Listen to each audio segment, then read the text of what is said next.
최근 일어날 일은 반드시 일어난다 라고 시작합니다.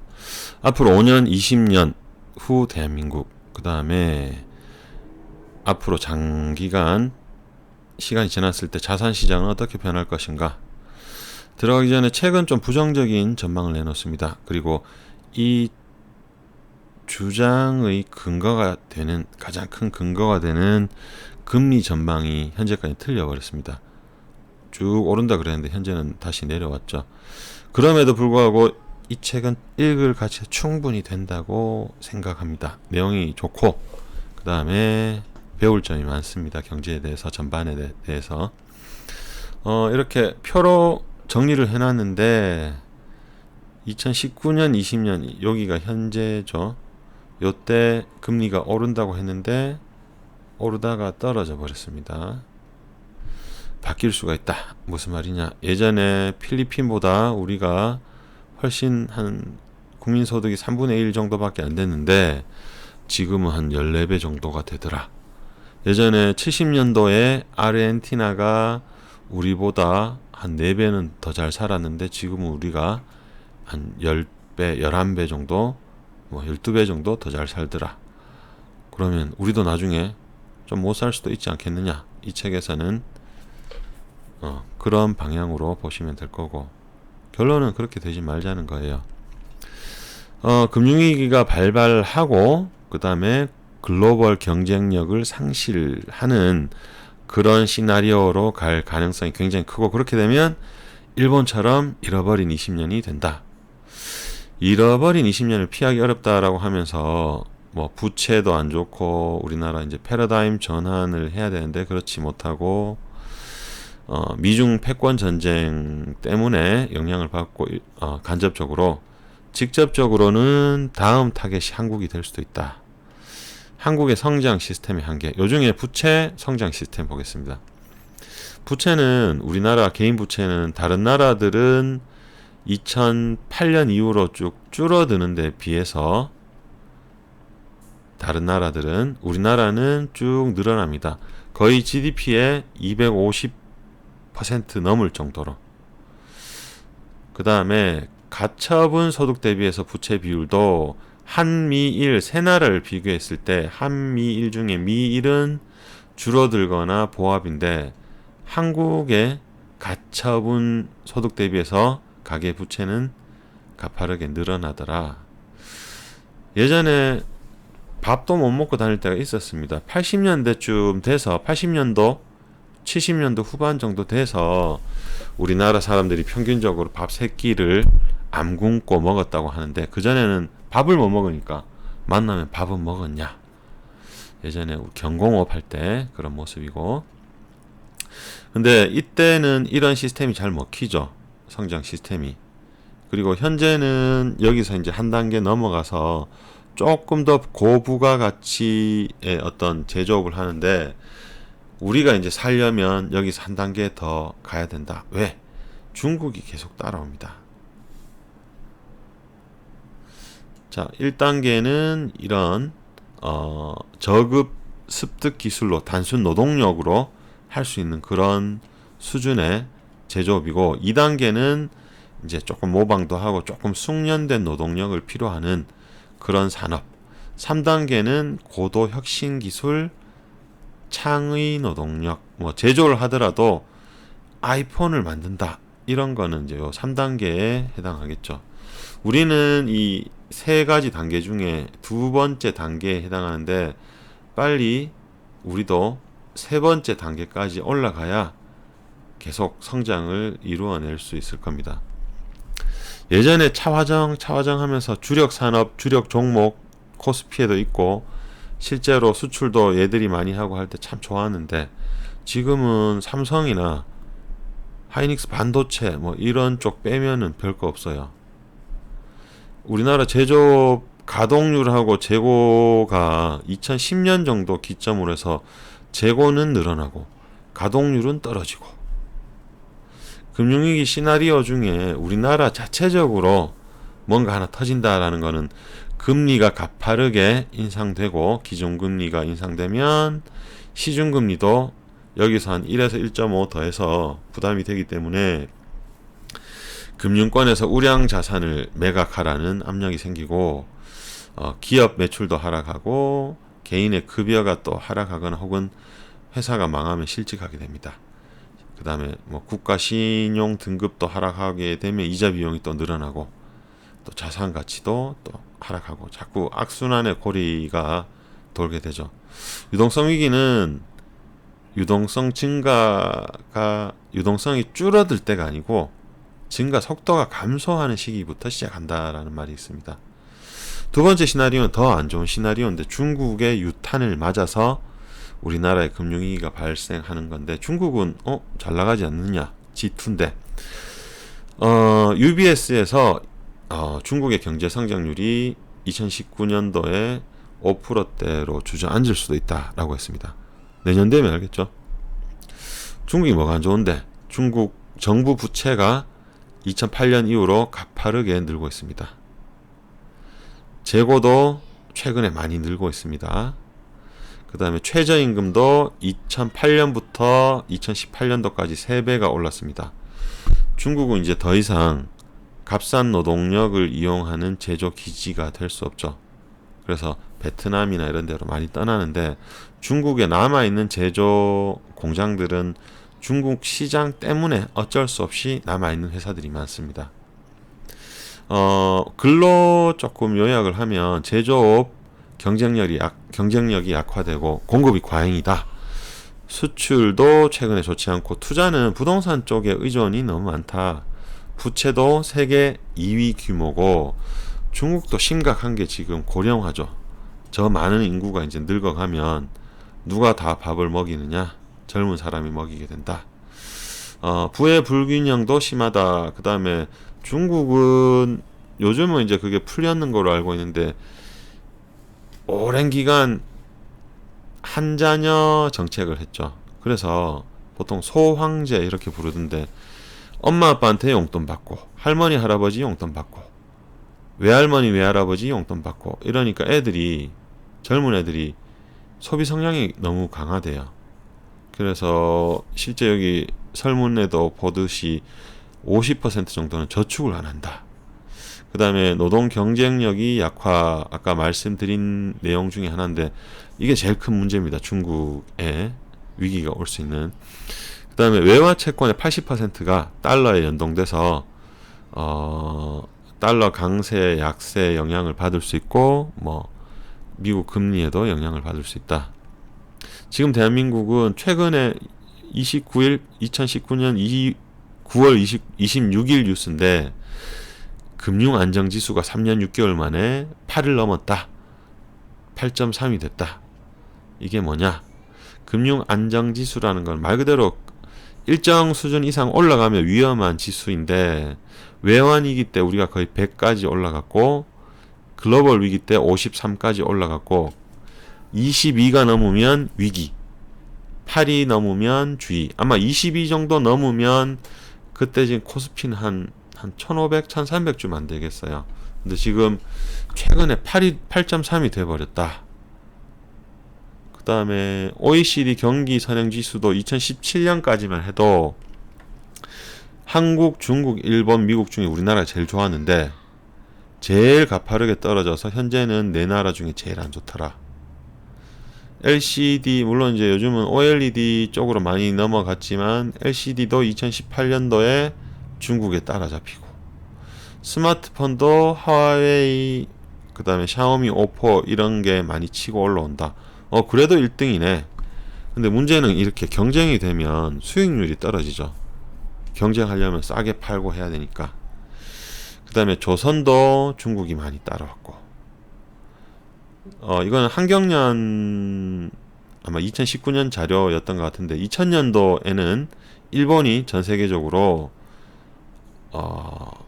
점유율 1등인 종목이 많았고 부분이 많았고 현재는 중국이 일반 기계 그 다음에 석유화학, 철강, LCD 디스플레이, 섬유, 선박, 수주, 통신기기 이런 부분에서 1등을 하고 있고 나라 기준이죠. 나라 기준 5년 후에는 마찬가지 중국이 1등 할 것 같다. 암울합니다. 자, 두 번째 파트 2. 20년 향후 금융위기 이후 20년 대한민국은 어떨까? 중산층이 붕괴돼서 내수 시장이 장기간 불황을 맞게 되고 자영업자는 절반이 파산할 것이다. 뭐 같은 맥락이죠. 중산층이 없으면 소비를 못하니까. 그 다음에 저출산, 고령화, 수면 영장으로 노인국가가 돼버린다. 국민연금의 배신. 과연 국민연금이 우편물 날라와서 당신은 나중에 연금을 얼마 받습니다 라고 했는데 그 약속을 지킬 수 있을지. 이것도 전망인데 2030년이 되면 정부 예산의 20%를 노령연금과 연금 지급액으로 사용하게 된답니다.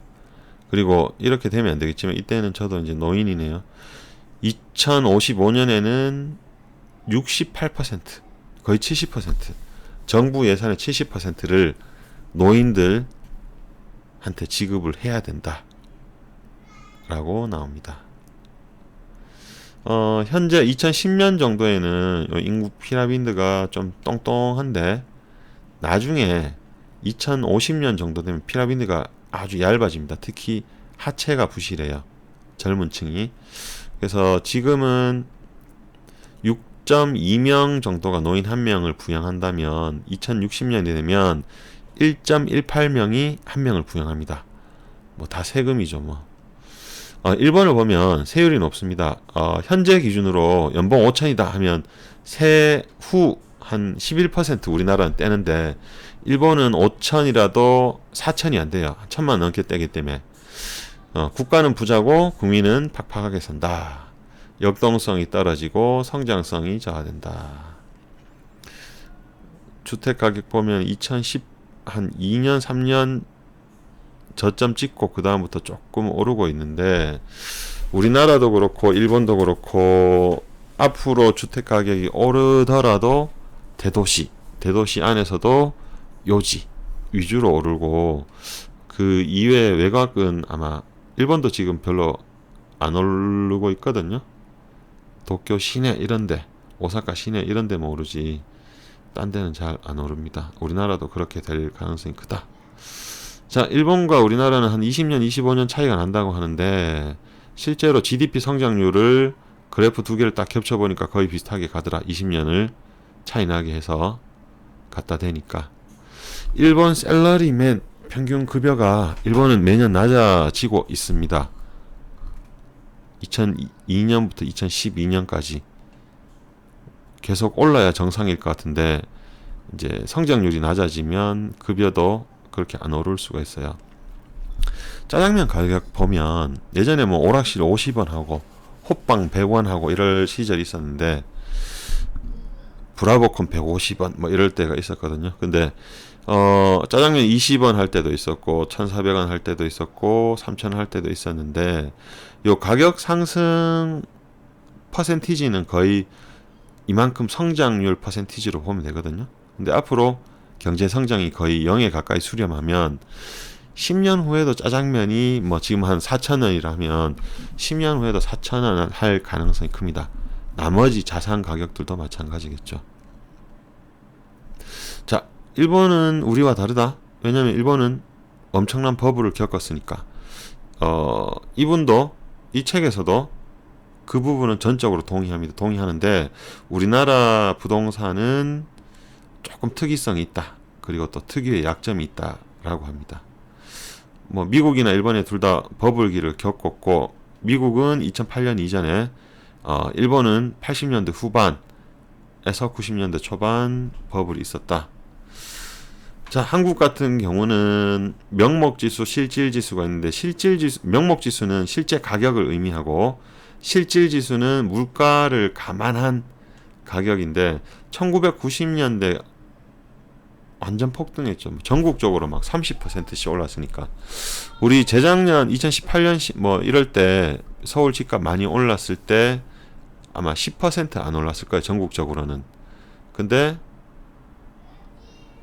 90년도 이때는 거의 전국적으로 30%가 올랐으니까 엄청나죠. 그때 당시에 전국에 한 600만 호가 있는데 그래서 노태우 대통령이 이제 집값을 안정 안 시키면 이거 나라 망한다. 앞으로 내가 200만 호 지을 거야 하니까 이제 집값이 좀 떨어졌죠. 자, 우리나라의 약점이 뭐냐면 전체 자산 대비해서 순자산 비중에서 비금융 자산 거의 대부분 부동산일 건데 부동산 비율이 높다. 아주 높다. 그 다음에 가처분 소득 중에 가계 순자산이 얼마 안 된다. 결론은 땡빚 내서 집을 사고 현금은 별로 없다. 이렇게 우리나라의 자산의 특징을 볼 수 있을 것 같고, 거기다 하나 더 덧붙이면 이제 집 본인이 사는 집 이외에 재테크 같은 거 할 때 조금 여유가 있는 사람들도 대부분 또 부동산에 투자를 하더라. 그래서 리스크가 좀 있다. 세 번째, 이제 한국 자산 시장의 미래 한번 보겠습니다. 이제 거의 다 왔습니다. 전체 아웃라인은 한국의 기준금리가 5%가 되는 때가 온다. 계속 유지된다는 건 아니고, 코스피는 1000을 찍고 환율은 1500을 혹은 그 이상을 찍을 것이다. 그리고 부동산 가격은 정상화 될 것이다. 조금 떨어질 거라는 거죠. 제일 무서운 건 디플레인데, 디플레가 되면은 이제 자산 가치가 하락하면 은행에 돈 빌린 사람이 담보 가치가 또 떨어지니까 은행에서 야, 돈 조금 더 갚아야겠다. 그러면 이제 자산을 팔게 되죠. 그래서 이제 전체적으로 좀 붕괴될 수가 있는데, 디플레를 제일 좀 조심해야 되고, 유동성 함정이라는 거는 나라에서 이제 그래서 경제가 돌게 하기 위해서 돈을 막 푸는데 사람들이 돈을 안 써. 돈이 안 돕니다. 그래서 디플레는 항상 경계를 해야 된다. 460페이지 보면 앞으로 10년, 15년 안에 우리 인생에서 한두 번 찾아올 최고의 글로벌 투자 기회가 열릴 것이다. 한 번은 아주 좋은 기회가 올 것이다. 뭐 지나간 기회를 얘기하자면 우리나라 기준으로 뭐 98년도, 2008년, 9년 이때가 있겠고, 앞으로 또 한 번 올 것이다. 이 기회를 잡아라. 무엇을 사고, 얼마에 사고, 얼마에 파나. 일단 국가를 사라고 합니다. 국가 중에서도 인도나 중국, 미국 같은 좀 성장하는 그런 나라를 사는데, 이 나라의 개별 주식보다는 그냥 인덱스를 사라. 그 다음에 언제 사느냐? 아무 때나 사면 안 되죠. 미국은 지금 거의 뭐 많이 올랐으니까 지금 같은 때 들어갈 시기는 아니고, 눌림목이 올 것이다. 그때 사라. 기본적으로 언제 파느냐는 장기 투자로 생각해라. 19페이지에 어떤 내용이 있느냐? 부정적으로 생각하면 안 된다. 미래를 긍정적으로만 봐서도 안 된다. 객관적으로 보아라. 라고 하면서 본인은 좀 부정적으로 보는 것 같아요. 제가 봤을 때는. 자, 그래서 책이 너무 부정적이라서 제가 해피한 시나리오, 현실적으로 가능한 시나리오를 한번 생각해 봤습니다. 우리나라에 미국, 노르웨이, 사우디, 카타르처럼 자원이 나느냐? 노죠. 미국, 프랑스, 스페인, 이탈리아처럼 관광이 발달되었느냐? 그것도 노죠. 참고로 미국이 전 세계 관광 수입 1위입니다. 거의 한 1년에 200에서 300조. 이제 방문 인구 수로는, 방문 숫자로는 프랑스가 1등인데 돈 쓰는 건 미국에서 제일 많이 써요, 사람들이. 그 다음에 내수 시장이 미국이나 중국이나 독일처럼 크냐? 그것도 아닙니다. 우리는 무조건 뭔가 내다 팔아야 돼요. 자, 예전에 클린턴이 바보야 문제는 경제야 라고 해서 당선됐는데, 우리나라도 너무 뭐 극좌, 극우 이렇게 빠지면 포퓰리즘에 빠질 가능성이 커서 조금 나라 전체가 똘똘 뭉쳐서 경제 쪽에 포커스를 맞출 필요가 있을 것 같고, 예전에 했던 것처럼 경제개발 5개년 계획 아마 63년부터 96년까지인가 했었는데, 계획적으로 조금 나라에서부터 해서 끌고 가줬으면 좋을 것 같습니다. 끌고 가는 것도 중요하고 규제를 푸는 것도 중요하고, 방향은 아마 4차 산업혁명 쪽이 되겠죠. 예전에 증기기관을 선도했던 영국이 전 세계 선두국가였고, 20세기에는 2차 산업, 3차 산업혁명을 선도했던 미국이 현재까지 G1의 위치를 차지하고 있는데, 앞으로 우리나라에서 이쪽에 조금 먹거리를 많이 따야 잘 살 수 있을 것 같습니다. 아마 잘 되지 않을까 라고 기대를 해 봅니다. 잘 돼야죠.